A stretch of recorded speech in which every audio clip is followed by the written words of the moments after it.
As the commander of Pacific Air Forces, a senior leader in our Air Force, and an African American, many of you may be wondering what I'm thinking about the current events surrounding the tragic death of George Floyd.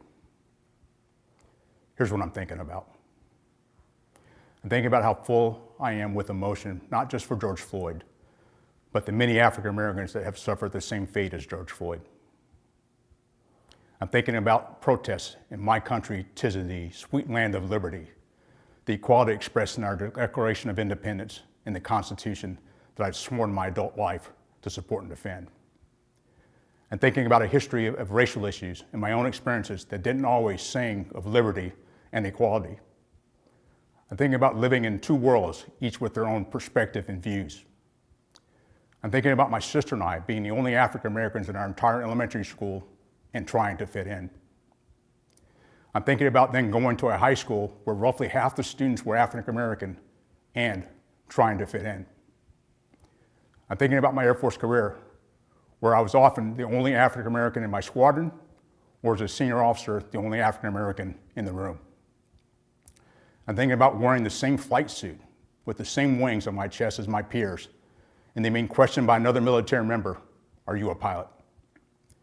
I'm thinking about how I sometimes felt my comments were perceived to represent the African American perspective, when it's just my perspective informed by being African American.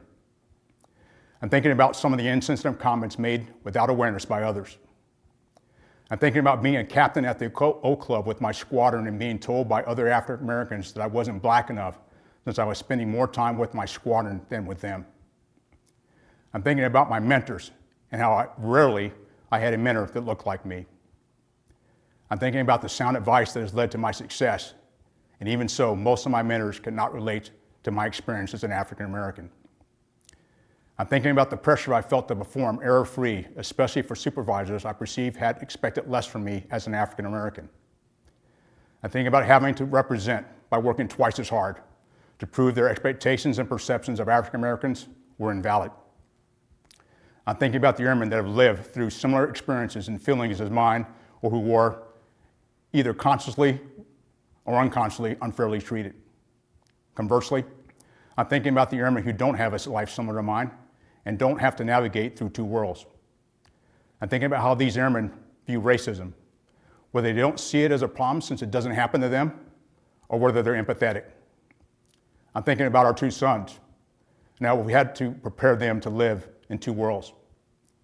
I'm thinking about the frank and emotional conversations my wife and I have had with them just this past week as we discussed the situations that have led to the protests around our country.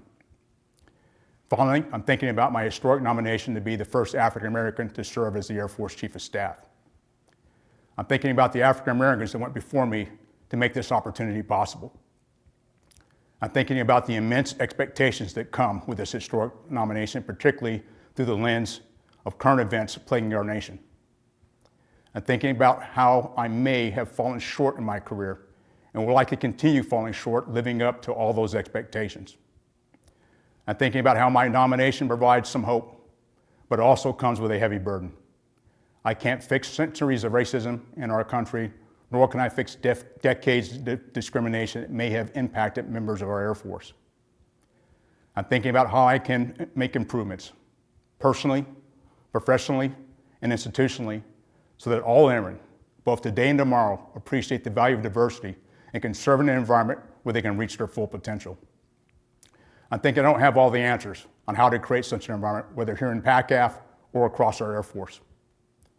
I'm thinking about, without clear-cut answers, I just want to have the wisdom and knowledge to lead during difficult times like these. I want the wisdom and knowledge to lead, participate in, and listen to necessary conversations on racism, diversity, and inclusion. I want the wisdom and knowledge to lead those willing to take committed and sustained action to make our Air Force better. That's what I'm thinking about. I want to know what you're thinking about.